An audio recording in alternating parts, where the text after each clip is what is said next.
So probably the best one is related to Typeform. We did a recent brand campaign this fall. My head of web comes to me and she's like, so we're redesigning the homepage to match the new brand campaign. And I was like, what do you mean we're redesigning the homepage to match the new brand campaign? That sounds like a terrible idea. We have something that works great. Why are we messing with it just because the brand team wants us to?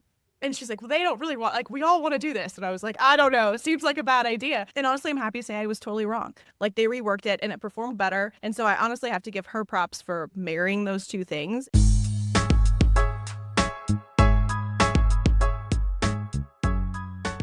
What's up, everyone? Today we have the pleasure of sitting down with Meg Gowell, Director of Growth Marketing at Typeform. Meg started her career in wedding planning while she was still in college, and she also started a luxury branding business for high-end weddings.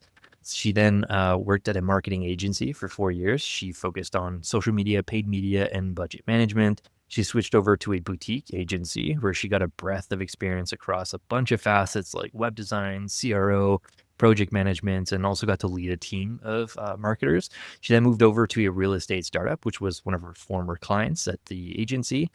She became VP of Marketing and Automation, where she helped grow the company from a crazy 9 million to 22 million in less than a year. She then moved over to B2B SaaS at AppQs as Director of Growth Marketing, where she led funnel optimization, experimentation strategy, event sponsorship, biz dev, and a bunch of other stuff. And today, Meg is Director of Growth Marketing at Typeform, where she oversees paid web/site, lifecycle, partner marketing campaigns, and I'm sure a lot of other stuff. Meg, thank you so much for your time today. Really pumped to chat. Thanks. I'm really excited to be here. This episode is brought to you by our friends at Knack. I have the amazing pleasure of chatting with some of the greatest minds in marketing operations, but you'd be shocked at how many of them have the same issues when it comes to their campaign creation process. They're dealing with things like scaling, personalization, keeping assets on brand, render testing emails, working in rigid templates, and worst of all, having to hand code emails. But many of the leaders in the space are using Knack to eliminate these headaches. Knack is a no-code email and landing page creation platform that covers initial campaign requests right until the sync to your marketing automation platform. Knack improves the whole campaign creation process by bringing the building, optimization, testing, collaboration, and also translation functions all in a single spot. So you don't have to jump around and coordinate feedback between a bunch of different people or wait on developers for very simple edits. Because at the end of the day, marketing ops folks want to focus on process and efficiency. Marketers want to focus on creativity, and Knack makes sure you get both and then some. Check them out at knack.com. That's KNAK, and tell them we sent you. All right. So, Meg, you've talked about the benefits of being a full stack marketer, which I love. I've talked about this concept because it comes from the idea of full stack engineers, and they're like some of the highest paid engineers in the world. And I've always said there should be full stack marketers and they should be some of the highest paid marketers in the world. How do you think of full stack marketer versus T-shaped marketer? Is it the same? Is it slightly different? Are those synonymous, do you think? I think you can go both ways. I think I have been seeing people say T-shaped more to mean experience in multiple areas and then a breadth across everything. But when I normally think of T-shaped, it's like you're really deep in one. So I think if you're talking about a deep in multiple, it can be close. But from my perspective, really to be a full stack marketer, you need a decent amount of information about most areas. And it doesn't mean you need to be an expert in all of them. It doesn't mean you could go be like the only person who is working on that area in a company. But I think you need to know enough to be able to really ask valuable questions to the people who are running that role. And you need to know enough to actually be able to spot an expert in that, which I think is kind of the really important thing when it comes to hiring. Sometimes, you're hiring for a role that you don't really understand. And as a result, you kind of get the wrong person in the door. And so I think that a lot of times the full stack part comes in there for me of like, you have to know enough to know someone who really knows stuff. Like you have to know enough to know what you don't know. And that's how you create a team that's good enough, Yeah. And it's kind of like in each area, knowing enough to be dangerous a little bit. Yeah. Do you think that as you get more senior in career, like that becomes tougher? Do you think that it's still important? Like, you're a director now, you're leading growth marketing. Do you feel like you still have that need to try to learn a little bit of everything? Like, has that changed for you or is it still the same? Yeah, I mean, I think it gets harder when you get in leadership positions and you're doing less hands-on keyboard work because honestly, like in our industry, things move so quickly that it's easy to not know enough to be dangerous, like very fast, if you're not at some level kind of connected to boots on the ground or what's actually happening day to day. And so I know I've found it at AppQs, I had more of an IC role, honestly, and led more like cross-functional teams, whereas at Typeform, I lead a team of 10. And that's a huge difference. Like, it's just a huge difference in how I spend my time day to day and how much hands-on time I have with the actual tools and stuff like that.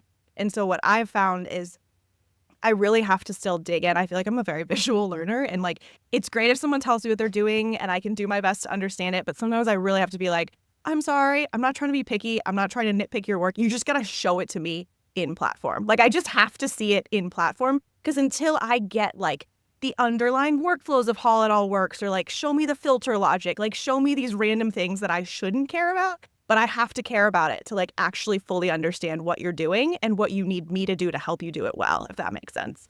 And I bet it gives you it gives your team like a lot of confidence in you, because you've actually done this type of work. Like, you've been in the weeds, and you're not, just being fluffy about what your guidance is or what your direction is. Like, you've actually done this kind of stuff because you're a full stack marketer. I hope so. I don't know how it comes across. I mean, I think that like as a manager, you're always balancing like being that nitpicky like boss that's on you about everything, and also knowing enough that you like actually are helpful in the conversation and they're not just coming to you like, well, I know what they're going to say, like whatever, I'll just listen to it and then move on, right? And I've had bosses who've done both. So like, I totally get it. And I think it's just always a balancing act you're making between like, how am I coming off when I'm asking this question and like asking to dig in? And does it seem like I just like found something random and now it's like this endless project that I have to go dig information up for? Or does it feel like it's actually like coming from a place of like trying to understand for better future conversations? And honestly, I don't know if I've gotten the balance right yet. I've only been there since August. We haven't done an engagement survey yet, so I can't tell you if I am managing well or not. Yeah, it's always been a fine line about trying to show the person that you're interested in their work and you wore those shoes in the past too. So like, you want to see it, you want to see what they've done. And like, it's easy to just say like, yeah, it looks good. Like, you're kind of washing your hands from actually giving the feedback. But sometimes you see a couple of things that you could give advice on, and you're making that call about like, is it the right time for me to say that? Should I hold back on saying that? It's not really a big deal. Like, it's a weird part for sure, but I think that like I've had managers who were a lot more hands-on and were still willing to like review the work, go through it, give me advice, but still tell me like, you know what, like, I'm gonna give you a bunch of things that are at the top of my head. Feel free to just like take them and put them in the trash if you think they're silly, and let me know why. But like, I want to like take the time and review your work and give you that feedback. So it's the fine line, right? Yeah, I think it's tricky. It's funny, I used to listen to the CMO podcast for a while, and he had someone on from Airbnb, I think, who was talking about as a manager, you have to start realizing, like, am I making it better or am I just making it different? And that is something that I try to remind myself of all the time. It's like, I'm like a crazy idea person. Like, you're like, we need to do X. And I'm like, let's, I don't know, have 20 people in Times Square, like do a choreographed dance. Like, that is me, much to my team's chagrin. But there's so many times when you get brought something and you're like, well, is it just that like I like the color blue better, so I'm suggesting blue? Or am I actually making this better for our audience? And I think that's what I keep trying to bring myself back to, and I do better and worse on any given day, quite honestly. One thing that continues to come back, whether you're in like an IC role or a leadership role, is this idea of measurement. And I am really curious to get your take on this and how you tackle this. But you've actually said that in order to execute like an actual impactful marketing plan, you have to accept the fact that you won't be able to prove every single thing in that marketing plan, and that realistically it's the sum of a number of different things that you're doing that made an impact, not just like one or two things. How do you tackle the conversation with senior management when they ask you inevitably, Meg, what is the ROI of that? How many of those things drove revenue last year? What's the one thing that drove the most revenue? Like, how do you tackle those conversations? Yeah, I think it's really tough. I think marketers as a whole are in a really tough spot right now, where we've been in this phase of optimization now for the past 2.5 years, where it's like growth at all costs wasn't cutting it. Now figure out exactly what works and cut everything else. And we also have had a ton of data that we got from using ad platforms, right? Where like all of a sudden you're like, shoot, I can attach clicks to views to conversions. This is amazing. And those two things together have led to this world where there's an assumption that you know a lot more than you do and that you can predict everything with absolute certainty without remembering the fact that humans don't do what you want them to do all the time. Like, you can't control what humans do. And I think that that's the part that a lot of people forget, is that, like, I don't know exactly what someone's going to do next week or the week after that. I can only give you my best shot and give you kind of my professional opinion. And I think it's that, coupled with the fact that attribution is getting harder and harder, that really we have to all accept this level of not being positive and take big bets. And I think if you only invest in things that you're absolutely sure on, you're not going to grow enough. Like, the things you could be absolutely sure on would be like maybe paid search. I don't think anybody thinks paid search is enough of a channel at this point to grow an entire business on. Like, they're diminishing returns there, and at some point you're going to hit a ceiling. And so I think you really have to be willing to commit to things that aren't safe bets. Otherwise, you just aren't going to grow as fast. Like, if you're fine with 5% growth year over year forever, then like, sure, like we can just go with safe bets. But I think overall, if you want something that's going to have a bigger impact, you kind of have to put your trust in channels, you know, like social, like influencers, that are really, really hard to measure and don't work in a vacuum either. Like, one channel by itself isn't enough. What you need to do is create this sense of being everywhere and getting to your audience from multiple places, right? And to do that, you can't just rely on one thing, and you kind of have to look at the sum of all of it. When it comes to actually selling into leadership, I think that really depends. So at the end of the day, you need to have a vision for your overall marketing plan. And I think if you don't have a vision that you can clearly articulate, it's very hard to get buy-in.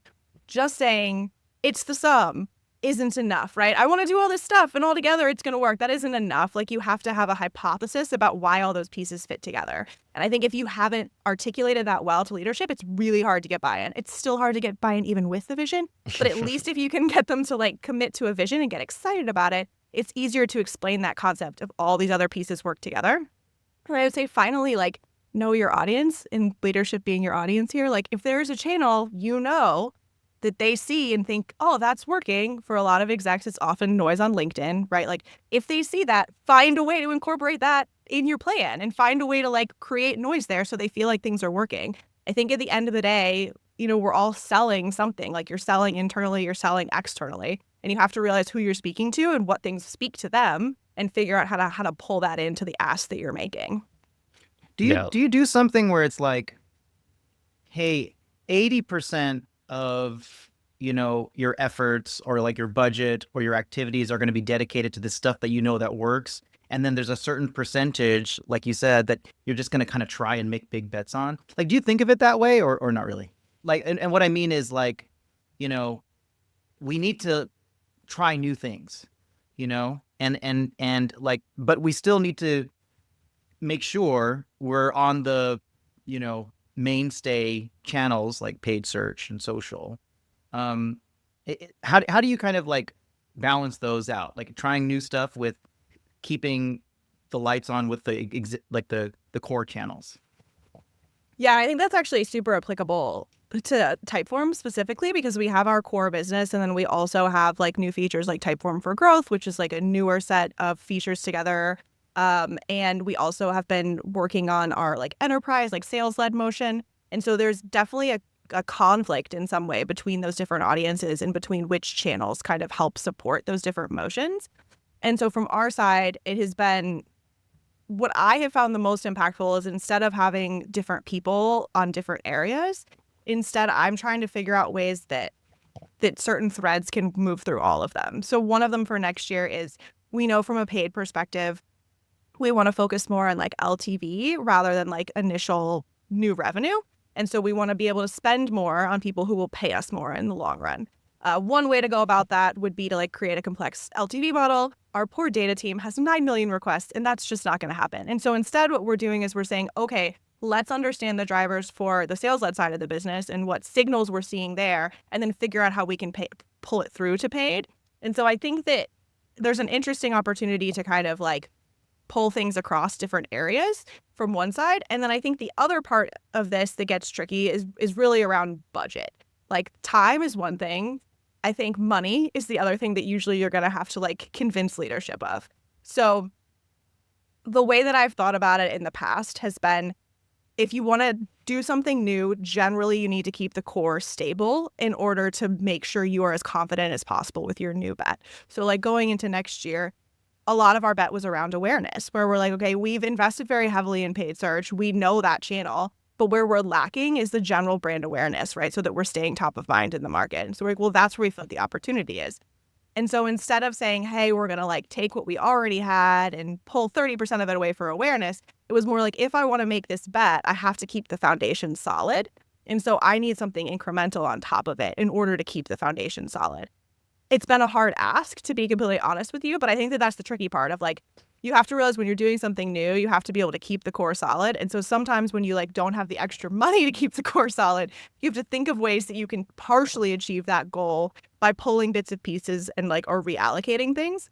So I think that budget's the part where it gets really tricky, because in the past I've had like a separate experimentation budget. So like maybe 20% of our ad spend is just for like random experiments and stuff like that. And I think that that's worked pretty well. It's really hard though if you haven't had that expectation in the past to move to it, because then you're asking to like take away from something existing. And I think that that's where the tricky part is. I think figuring out how you can like start to pull together an experimentation budget is huge, but it inherently means that people have to be okay with there being, first off, a bucket of money that's unallocated, kind of, which finance teams don't like.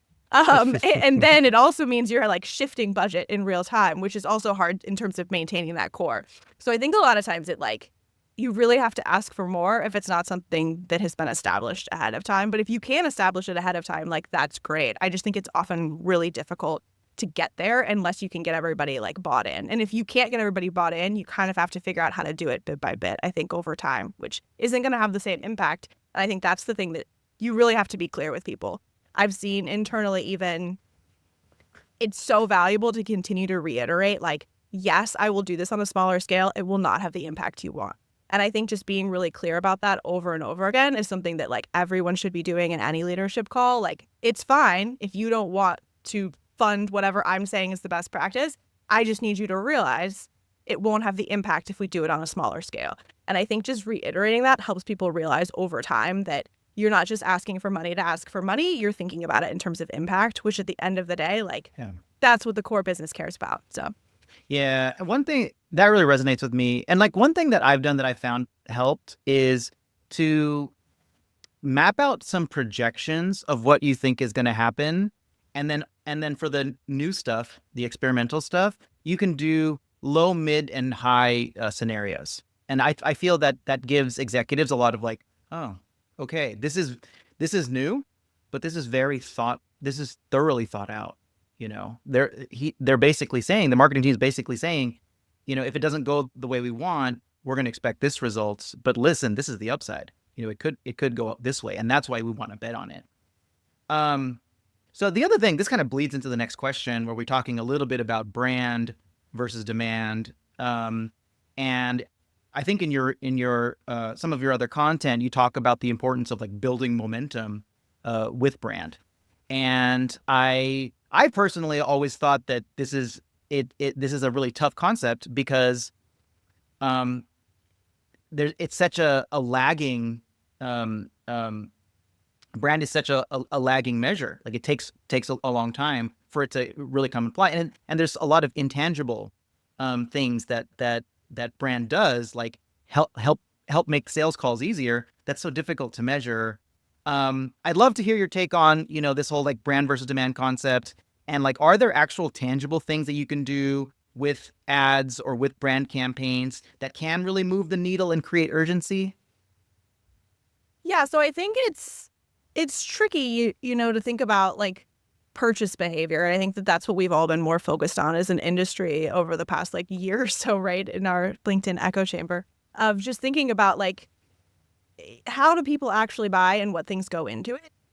I think that that's where the brand and brand perception is so key, especially now that you have so much more scrutiny over budget decisions, right? Of like, your perception in the market really depends, really like kind of determines what tools your stakeholders or key personas are even willing to bring up, as well as what's going to get approved. Because if they don't think it's going to be an easy sell, they might not bring it up. And if they don't think it's going to be critical to them hitting their numbers, they also might not bring it up. And then if finance or the executive team doesn't think either of those things, they probably aren't going to approve it. And so I think that that's where some of the brand awareness stuff is so valuable, in that you can't just expect to be somewhere at the right moment, the moment somebody is searching, and capture everything you need. I think at this point, especially in SaaS, there's so many competing, not even just tools in the same category, but also competing categories, right? Where it's like different approaches to solve a problem, right? There's like, if you think about, okay, I have a churn problem. Okay, do you think in-app messaging is the solution you need to go to? Or do you need better emails? Or do you want to rethink your acquisition strategy? Like, you kind of have to first convince people, like, this is your problem. Which category should you even go look into? And I think to do that is really where brand awareness and really where momentum comes in from my perspective, which is it's not enough for people to just think of your brand. They have to feel like your brand is a moving thing that they need to be a part of. And everyone's talking about it and everyone's doing it. And if they don't, become part of it, and by that I mean be a customer, they won't hit their goals, because that's their biggest opportunity to hit their goals, especially in this world, right? Only a few tools are going to be prioritized at any time. And one of the biggest things you're fighting against is like inertia, right? Or like doing nothing. And so it has to be that like not using your tool is way less than using your tool. I always think of the quote of like, nobody got fired for buying IBM. And I think more of us need to think like that, right? Of like, okay, does it feel like buying my tool would really have any risk, right? Let's de-risk as much as we can. And I think to do that, it needs to feel like everyone else is doing that. And so if you do it, you were just kind of doing what everybody else was doing. And it seemed great, right? And no one's going to blame you for it later. So I think there's so much psychological stuff going on in purchases that we don't think about sometimes when we're just focused on like, do I have the right tool to figure out the keyword research that the one team is doing? Where it's like, there's so much more to it around like, what's the perception of my tool? Do people think they're going to get fired for buying this? Or do they think they're not going to get fired for buying this, right? Like, that's one of the biggest questions anybody has. And I think that that's where momentum comes in, right? Of like, if you feel like a brand is moving, everybody's using it and you see it everywhere, not only is a C-suite going to be like, yeah, I've heard of them, but it's going to be way harder to say like, oh, you shouldn't have bought that. And I think that that's where like, everybody should be striving to be in some way or another. Very cool. I love your perspective on this. Like, I think you have a cool blend in your background of branding plus experimentation. And I think a lot of folks like are either really deep in one or like two of those areas. And you kind of like straddle the two of them. I'm curious to ask you, like, maybe like not just Typeform, like past experience, you don't have to like name a brand there, but like, if you think back on like memorable experiment results that touch on brand, what are some of the ones that like come into your head as like really surprising outcomes? Yeah, well, so probably the best one is maybe related to Typeform. We did a recent brand campaign this fall, and it was starting like the beginning of September. I'd only been there for like 3 weeks. And my head of web comes to me and she's like, so we're redesigning the homepage to match the new brand campaign. And I was like, what do you mean we're redesigning the homepage to match the new brand campaign? That sounds like a terrible idea. I would rather not do that 3 weeks into the job. I was like, I love our homepage. I love our headline. It actually says what we do. It says the word forms. Isn't that amazing? Nobody's headlines say what they do. Like, let's stick with this, please. And she was like, no, like, I think I can manage it. Like, don't worry about it. And I was like, well, don't let them put too many words in it. Like, don't do all these things. And like, I do love brand, but at the end of the day, like, I started as a performance marketer and I started on the CRO side. And I am always going to be like, less words, focus people in. Like, that's always my immediate reaction to things. And honestly, I'm happy to say I was totally wrong. Like, they reworked it and it performed better. And I was like super hesitant. And like, we have something that works great. Why are we messing with it? Just because the brand team wants us to. And she's like, well, they don't really want, like, we all want to do this. And I was like, I don't know. It seems like a bad idea. But it was one of those moments where like, I was worried about it because from my perspective, right, it was like, we already had a great thing. Like, why would we mess with it? And I was worried that it would become more about the brand moment than it would about clearly articulating what we do to our customers. And so I honestly have to give her props for marrying those two things and bringing in the brand moment and figuring out how to really communicate like the story that we were telling, but also make it understandable and something that any user landing on our page, even if they hadn't seen the brand campaign videos, could still relate to and still understood what we did. And so I think that that's always a tricky one of like, you come out with new brand campaigns, but at the end of the day, you still have people buying every day who just want to know what the heck you do so they can buy it. Well, I think your hesitation, it sounds like that campaign worked out really well, but your hesitation around changing the homepage, I think, is pretty real. Like, it's pretty found, like it seems like all marketing leaders want to redesign the website all the time. Like, when it's like their first thing they want to do. And then the other thing is that I work with a lot of marketing teams, like a lot of ops teams, where just for no reason they want to change something, And my fear, and what I always say is, especially when it comes to like ops and managing Martech, when you keep changing things, it's very difficult to get a level set of what's happening.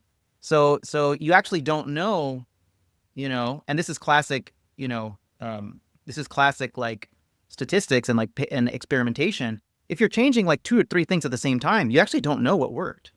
So I think that, again, I'm glad that brand campaign worked, but I would be in the same position. I'd be like, why are you changing this? Yeah, it does work.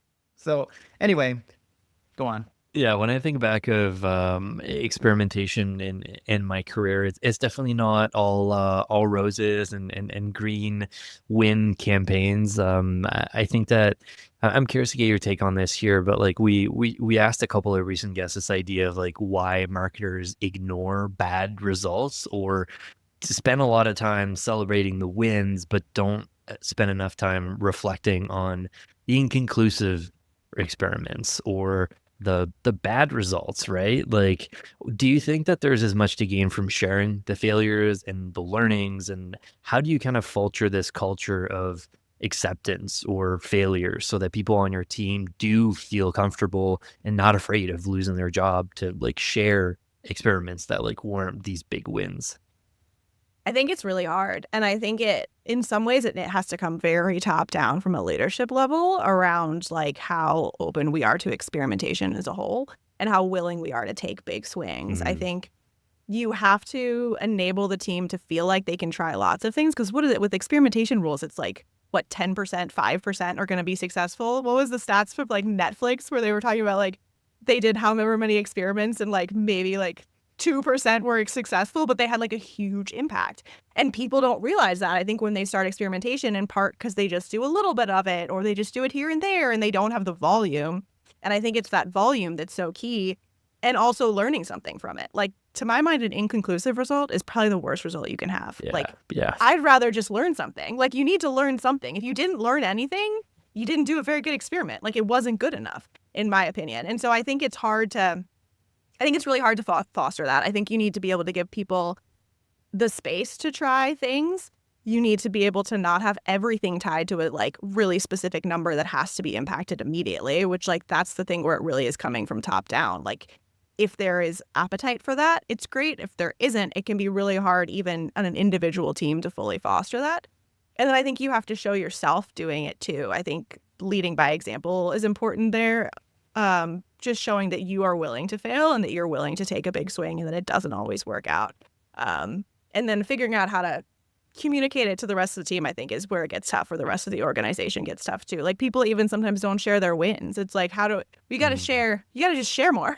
Share more about what you're doing and make it look like you're doing stuff and you're learning something and we're moving forward in some way or another. So I love that. Yeah, that's such a good answer. This episode was brought to you by our friends at Census. You probably have, over 15 tools in your marketing tech stack, but how many of them have the full picture of your customer's journey? Census is the universal data layer in your stack. It unifies and cleans data from all your sources and makes it available for any app to use. Census makes it super easy to unify and standardize customer data, then enrich and enhance it, like running deduplication, cleaning, scoring, and routing workflows, and then sync and activate that data across all of your tools so you can actually do something with it. For marketers and data teams that work together to power big campaigns, it's so refreshing to work from a reliable source of truth. Don't just take my word for it though. Census is loved by awesome companies like HubSpot, Perplexity, Canva, Clay, Notion, and many more. Check them out at getcensus.com and tell them we sent you. The lead by the example, I think, is inspiring and right on. Like, It's the same with mistakes. You know, if you as the leader can say, you know what, I bet big on this direction and it didn't pan out, you know, and I admit that. So we're going to shift. And then that, I think people unconsciously just see that and go like, oh, it's okay. You know, it's okay to try new things. I think one thing that might help is maybe setting some guardrails and having like really strong vision.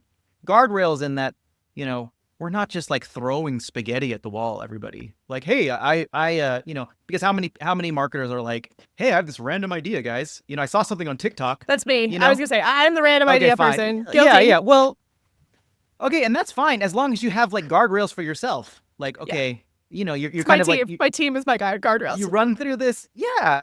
Regardless of how the guardrails are, it's like this checklist of like, wait a minute, are we going to expect something out of this? Is it relevant and is it doable? And is this just my mind because I'm very creative? Is this just my mind going overtime because I got inspired? So and you know, some of them might work, but anyway, I think that it's not necessarily a bad thing as long as we can sort of reality check ourselves or our team does it for us. Yeah. I think the vision part that you mentioned there is so important too, of like the best ways for people to be creative, I think, is when they have some kind of a box around it. And so they need something that they're striving for. And I've had leaders who are like, we just need to impact this number. What do you want to do? And it's like in the whole world of things I could do, I don't really know. Like, what are you going to shoot down? What are you not going to shoot down? Whereas if there's a little bit more of like a vision around it of like, well, this is the general direction I think we need to go in order to make an impact. How do you think we can get there? I feel like people are much faster to like push towards that and to come up with ideas around that. At our marketing offsite for Typeform actually in October, that's kind of what we did with our marketing strategy, where we were like, here's our overall vision kind of as marketing leaders and where we think we want to go. All of you work in groups and come up with big ideas that you think would help us get there. And I think it was a really interesting like workshop to do because they had a little bit of a box and they had peers to think about, you know, what could we do or not do.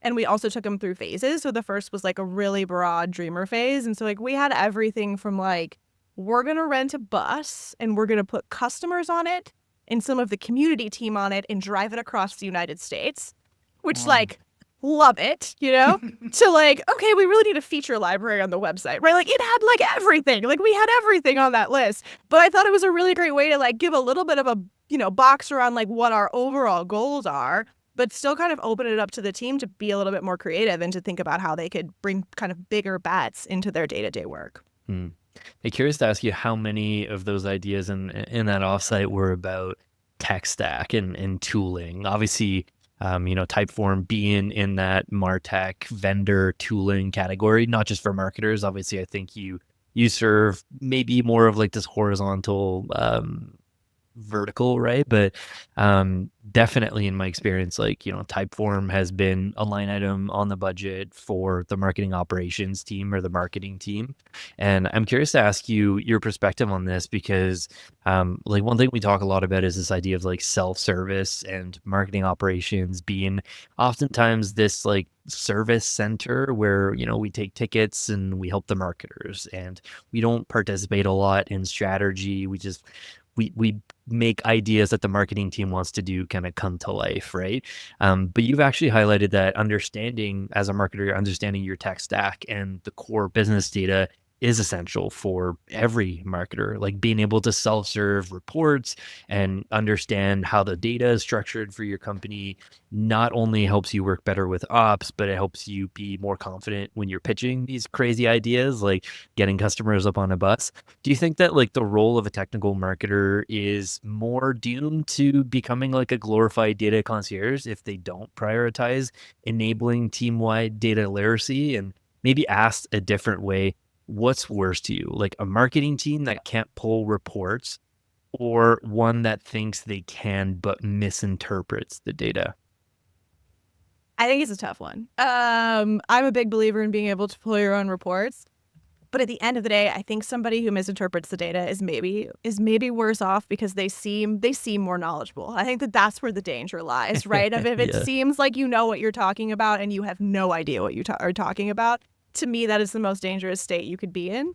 I I think a lot of ops folks are in a really tough spot, quite honestly, because I think they are generally fighting fires all day, and so they don't have time to be more strategic, honestly.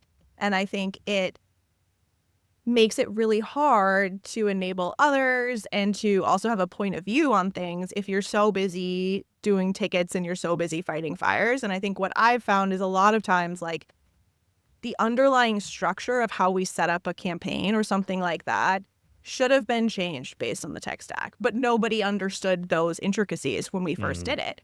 And I think that that's where, like, I found I'm much more successful if I understand how data moves from one place to another. And if I don't fully get that, I'm way less successful. And then I think it also bleeds into reporting too. Like, if I know what a given field means and how to get to something, how to get to an answer, I'm usually much more successful. I'm usually the person who can read a report versus like misinterpreting it. And I feel like it's really when you don't understand that underlying data structure. And to be honest, if you don't understand like some of the assumptions that are in some of the metrics, I think that that's the biggest problem that I see a lot of the time is folks don't understand some of the like core assumptions that had to be made when these metrics were created. And that is what kind of is setting them up for failure, because we're assuming, like, if you even think about like a multi-touch attribution model, right? You're like, oh my gosh, direct is down. Okay, well, does that mean that people typing in your website are down? Or does it just mean that we changed how we captured UTM parameters on this one page, and as a result, it's down? And a lot of people don't realize all of those intricacies when they see a number. And so then it's like, direct is down, let's go do these 5 things. And you're like, well, maybe that wasn't what it actually meant. And so I think there's the one part of like being able to look at a report, and there's the second part of being able to say, based on this, I should do X or I should do Y. And I think things aren't actionable if you can't get to that next step. And I think too many people are in a world where like their reporting doesn't let them get to the next step. There's too much of like, oh shoot, this is down, but you don't know what to do next. And if you don't know what to do next, in my opinion, the report is basically useless. So Yeah, and being able to get to the data firsthand, like, and seeing it yourself is such a superpower, because especially as the org scales, you have this weird game of telephone thing that happens. And so someone pulls like, oh, direct is down. And then like, let's say it's not, but they start telling everybody. And then all of a sudden it's like a bullet point in the executive meeting. Hey, and like you're trying to, and then, you know, I've literally, I'm not going to like go into the story, but I've literally had it happen where our team has had to create projects and work to address a problem that's not really a problem. So like being able to pull that, I think is such a superpower, and it's great that you can do that yourself, which ties back to being a full stack marketer. This whole thing kind of connects. So let's talk about tech stack a little bit. Like, are there any tools that you feel like particularly excited about using that you feel is helping you move the needle? Maybe something unexpected. Do you have is your tech stack pretty standard setup, or do you have something unique going on? What tell us about that. yeah, so I think Typeform is a really interesting case that I haven't had in the past, where you have this like core business that's self-serve, and then you kind of added the sales-led motion on top. And I just haven't experienced it before. I'm sure there are other people who are like, yeah, that happens all the time. But like, I just haven't seen it before. And so the part about our tech stack that's so tricky is like, I'm used to Salesforce being the single source of truth, or HubSpot being the single source of truth. And here it's like our core business is more represented in the data warehouse than it is anywhere else. And then Salesforce more has the sales-led part of the business.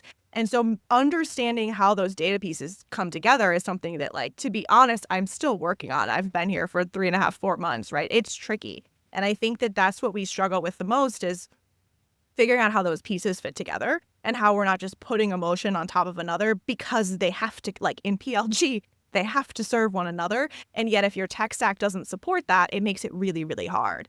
And so, you know, we run into challenges sometimes of like, okay, do we have all the data points in the right places for people to action on them? Like, do we know everything we need to know? And I think I've really experienced here how important that underlying data structure is and consistency across tools. And that's something like, you know, we have a great new VP of data here, and he's doing a ton of foundational work where in the past we had a really wide spectrum of stuff where it was like, okay, we went really, really deep and we have this very advanced multi-touch attribution system. And yet, like, when you go to this other side, it's like, oh, that's just like very basic reporting. So there's just like a very weird mix of like super deep, super surface level, but like no underlying structure that fully works. And so I think that happens to a lot of companies, right? When you're growing fast and you're like taking opportunities where you see them and you're moving quickly. And I think now we're kind of taking a step back and like, we really need to shore up the foundation because that's kind of what supports everything else. So yeah, I don't even know if there's specific tools that I'm using at this point. I'm just really like, at the end of the day, I feel like having that data foundation is just so valuable, and being able to use it across your tech stack is like one of the most important things, I think, for anyone, just to understand your users and to be able to capture different signals and action on them in a way that like actually will impact revenue. Yeah, Yeah. such a cool topic. This is something that Daryl and I have chatted about quite a bit. Daryl actually polled his audience a couple weeks ago. You did this previously too, right, Daryl? Like, what is the source of truth? Where does the source of truth live, or what is the center of your stack? And most people still say today the CRM, like Salesforce or in HubSpot. And I think that's a preview to what you just said, like the comfortable nature to just, this is what I'm kind of used to. This is how I've done it at other companies. And I was like you too, Meg, before I joined my most recent startup, where we actually had a data team and a counterpart on that data team that worked hand in hand with me on growth ops and on marketing ops. And he really helped me open my eyes and understand the world of building a warehouse first tech stack and having BI on top of the warehouse, ingesting data, ETL across all the tools so you can do ID resolution, so you can push out completed data to all of your other tools. Like, he really opened my eyes to this world where, like, before I was like, the CRM needs to be the source of truth because, like, this is where I live. This is where the sales team lives. It has to be in that place. But like, hey, like, you're trying to grow the business, not just like what the sales and marketing cares about. You have product data that's not going very well into Salesforce. You have data that's coming in from the support team, and you have like enrichment data, and there's all these other sources of data across the business and finance and all that stuff, that only using the warehouse as a central source of truth really allows you to power some of that stuff. So yeah, maybe chat about that experience. Like, I'm really curious. Like, I think you mentioned that you have the BI tool on top of the warehouse, so you're not pulling reports directly out of the CRM anymore. How's that, like, 3 or 4 months gone so far? Talk to us a bit more about that. Yeah, I never thought I would miss Salesforce reporting. Things you never expected to say. Learning Looker has been a steep learning curve, Yeah, let me tell you. I think part of it is, there's the learning the tool, and then there's the learning the fields, right? And learning the underlying data structure. And I think that those are two different things. And because I did both at the same time, it made the whole thing harder, right? Like, if I had just gone into another company where it was Salesforce again, I would have still had a lot of learning to do of like, what's stage one? Does it mean a meeting has been booked? Does it mean something totally different? Because everybody uses that differently, right? That's hard enough in and of itself.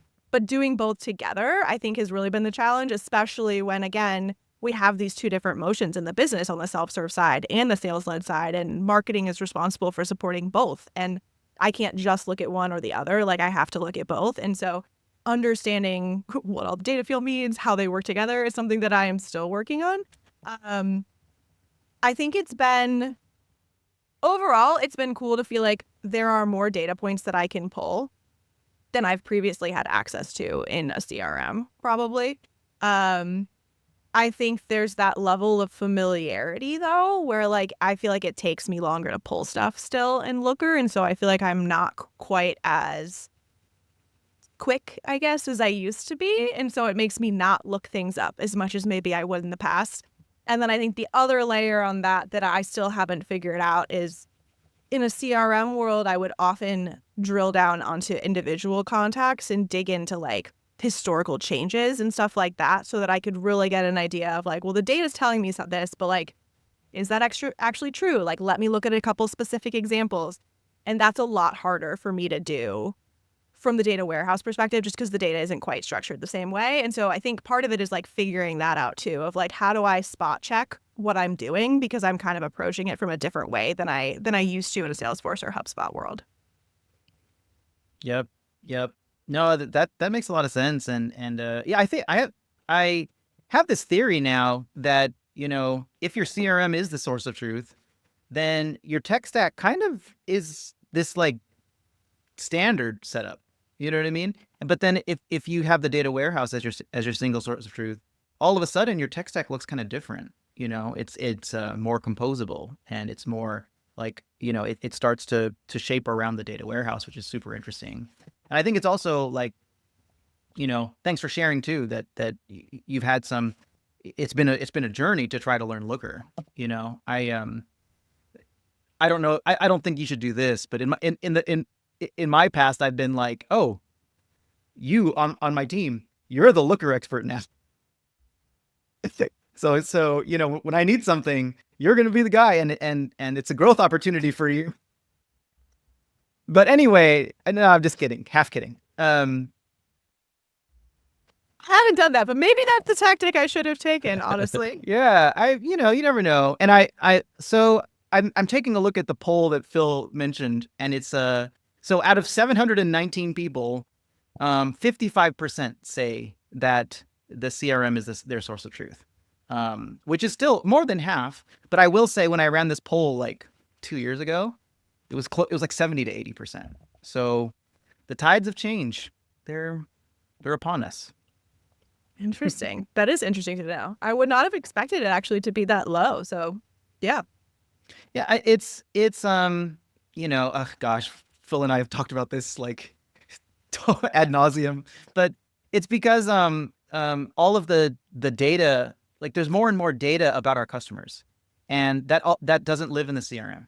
So in order to personalize and understand and segment customers more, we have to have access to the data, and in as much real time as possible. And that the volume of data is just growing. So it has to go somewhere. And so many people have been hacking custom objects in Salesforce, but you know, it's not designed for that. I've been there. Yeah. See that happen, so that's yeah. why, yeah. So it's interesting. And I will say, I was like thinking of something where it's like, it's so funny, like as you move through your career, that like you start to be on the other side where, you know, you say, hey, you know, the CRM should be the single source of truth because we've always done it that way. Isn't that funny? It's just like, no, it shouldn't be that. You shouldn't change it because we've always done it this way. So, and like now it's kind of us saying that, like, cause I've said it too, like, no, like let's keep it as a CRM. But it is, I think, time for us to change and adapt. And sounds like you're doing that gracefully at Typeform, Meg. I would say I can't take any credit for it because it was already the state things were in. But yeah, I think that's kind of how they've been from the beginning. Instead of having the CRM be the single source of truth, like Salesforce was more of an addition more than anything else to support the sales-led motion. So I'm interested to see where we take it. And again, I think it's really just us investing in the foundational parts of it to make it as effective as we need it to be.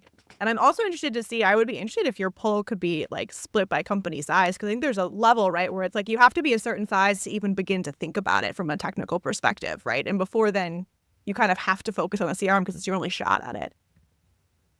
100%. Yeah. If you're like whatever it's called, Series A or you know, under 50-person company, there's no point.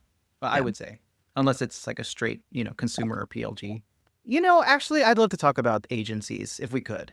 So, you know, and I've always kind of struggled with this because you have your full-time employees, you have, which, you know, hard to come by these days, and then you have contractors, and then you have consultants, and then you have full-on agencies. You know, do you use that mix? Do you have a preference?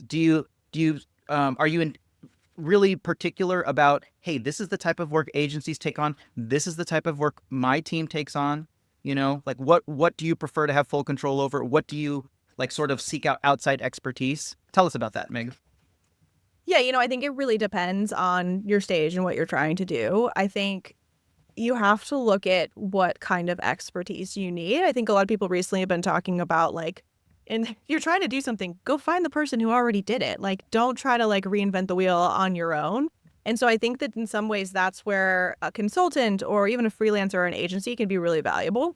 But then I think at the end of the day, from being on the agency side myself, there's just information they won't have. You're only going to be able to give them so much information, and you're only going to be able to give them so much context of what's going on.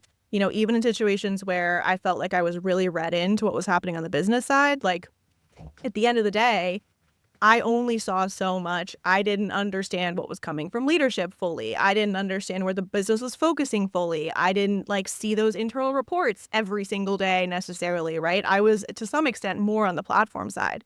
And so I think you really have to balance how you have a check of an internal expert on an agency and then or a contractor. And I think you have to look at really the management too of those external folks, right? Like that, I think that cost isn't always put into mind, right? If you're managing like 10 contractors, like that's not an insignificant amount of work. And so like at some point you have to decide what's faster and what type of thing is it? Is it more of a discrete project that can be very clearly briefed and then someone can run with it? Or is it the kind of thing that's going to need a lot of like day-to-day management? And so there's that like onboarding level, I think with it, there's the level of expertise, right? Of like, is there enough to warrant paying for this in-house or do I have to just get a consultant because they're the only ones with the expertise I need?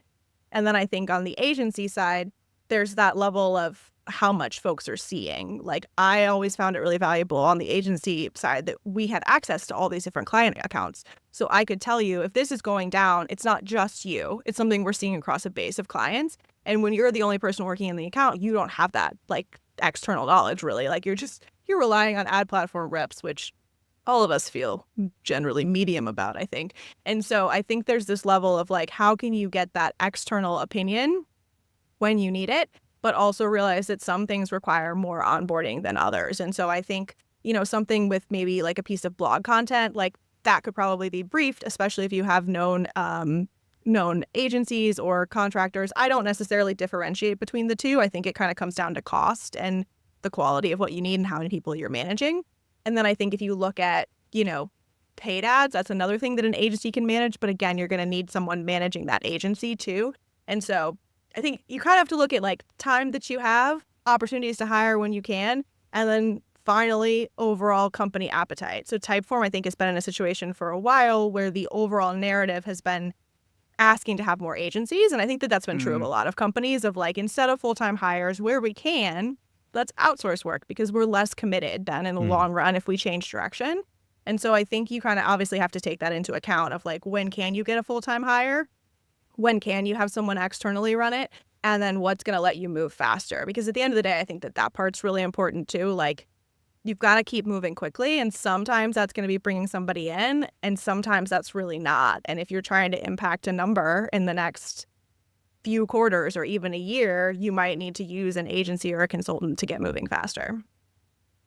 Yeah. And I think too, maybe it also depends on like what's consuming your time, in the business. Like, for example, if you're super busy with planning or coming up with the strategy for the next year, some extra hands could help out, but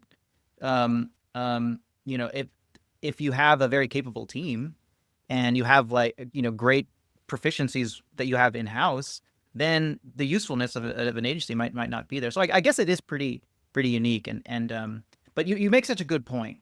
I think that people make the mistake of bringing on an agency or a consultant and then just letting them do their thing. Like it definitely requires a lot of management, a lot of meeting, and true partnership. So that's right on. Yeah, this has been a super fun conversation. I was looking at the time. There's like a couple more questions we wanted to pick your brain on, Meg. But yeah, we'll call our last question here. You're a marketing leader at an awesome company. We talked about full stack marketing already, but you're also a mom of two. You've got a 3-year-old and a 5-year-old at home, clearly keeping you very busy, I'm sure. One question we ask everyone on the show is, how do you remain happy and successful in your career, and how do you find that balance between all the things you're working on while staying happy? Yeah, I mean, I think it's tough, especially in a remote setting. And I've been remote actually most of my career, but I think it's really hard to separate, obviously, like work from your personal life. And it's something that, my husband, who's also remote, and I both struggle with some. So I think for me, it has been really finding those specific moments with my family that are more family time and setting that expectation pretty clearly when I can internally of, this is when I'm working and this is when I'm not working. And also trying to be an example for everyone else, right? Like we're at Typeform, it's a very international team. So like I might think of something an hour from now, and yet half of my team is already asleep. And I'm going to send the message anyway, and they're probably going to hate me for it. But like trying to set an expectation of like, we're all working at different times. I don't expect you to work or answer things like that are outside of your working times. And you should be prioritizing that time outside to do your own things. And so for us, you know, I try to prioritize like family dinner, all of us sitting down for dinner together and like spending that time with my kids, I think is like really valuable. We have a game we play called Popsicle and Poopsicle, where each person says a positive thing from their day and a negative thing from their day. You can have multiple, don't worry. And so that's been like a fun way to get kind of conversation going and also to show them and try to, you know, I think as parents, we're always trying to like teach our kids like what we think is important. And I think we show with our actions, right, more than we do with our voices. And so I think like prioritizing that time, not having phones at dinner and doing something like that is just a little way to be like, we separate work and we separate home and we, you know, invest in our time with you. And so I think doing things like that is really valuable to keeping your like mental sanity and to stop thinking about work. And then I think on the work side, it's also just understanding like what your end goal is. And so for me, I never really had like a super clear career path in a lot of ways, but I knew what I wanted my life to look like. And so I think that focusing on that is really important of like, you know, I don't care as much about being, you know, a super high profile CMO for a big company as I do having the freedom to have dinner with my kids every night and like go on vacations with them and stuff like that. And so I think it's figuring out how to understand what you really care about from your life and what kind of flexibility you want or don't want, or maybe the high profile thing is what you care about more, and then making that the focus of like what you're looking for in a job rather than just like what looks good on your LinkedIn profile. Such a cool answer. I love the popsicle and poopsicle. How old did they get until you started that tradition? I think we started like a year ago when my younger one was just barely 2. And so he was not great at it. And he would just repeat again and again. He would be like, well, my popsicle is popsicle. And so now what he has been saying for his popsicle is he'll be like, well, my popsicle is that, you know, I had to do a lot of work and I was doing a lot of work and I was busy today. And I was like, it's not exactly a popsicle, honey, but we're getting it. I love it. That's so cute. Yeah, my daughter just started daycare like three-ish months ago or whatever, and we went from a stage of knowing what she does all the time, like every minute of the day, to now like not having a single idea. And like our daycare provider, it's a private home, and she's super busy when she like hands us off at the end of the day. We don't have to like ask her like a bunch of questions. So we asked my daughter, who like talks a lot for a 1.5-year-old, but like you don't really know like what is true or not. And we're like, did you have spaghetti today? And she's like, yes. Like, did you have sandwich and soup? Yes. Did you also have ice cream? Yes. So you had all of those things? Yes. And banana. And it's like, I don't buy it. Like, I don't believe her yet, you know? That's what we changed it to, because I used to sit down at the table and I'd be like, boys, like, what'd you do today? And they're like, oh, it's fine. And I was like, oh, no. This is not enough for me. I need to know more. And so we tried to frame it around like popsicle and poopsicle to like create more of like a, well, let's just tell me a good thing and a bad thing. And then we started to pull out a little bit. But even so, you know, like as they grow up, you just like know less and less about what they do. Awesome. Really appreciate your time, Meg. This is super fun. We'll link out to the Typeform site, obviously, and your LinkedIn. Any last words for the audience? Anything you want to plug or share? I don't think so. Really just excited to be here. Great to chat with you. And yeah, I think finding tools that help you move fast is really valuable. And from my opinion, Typeform is one of those that can do that for you. So awesome. Yeah. Free plug for me. Also, big fan of Typeform. If you're building a survey or a quiz or just like a fun form, I think it's hard to find a better UI for a form building tool. So free props to the product team there too. Thank you. I'll let them know. Awesome. Thanks again, Meg. Thanks, Meg. So much.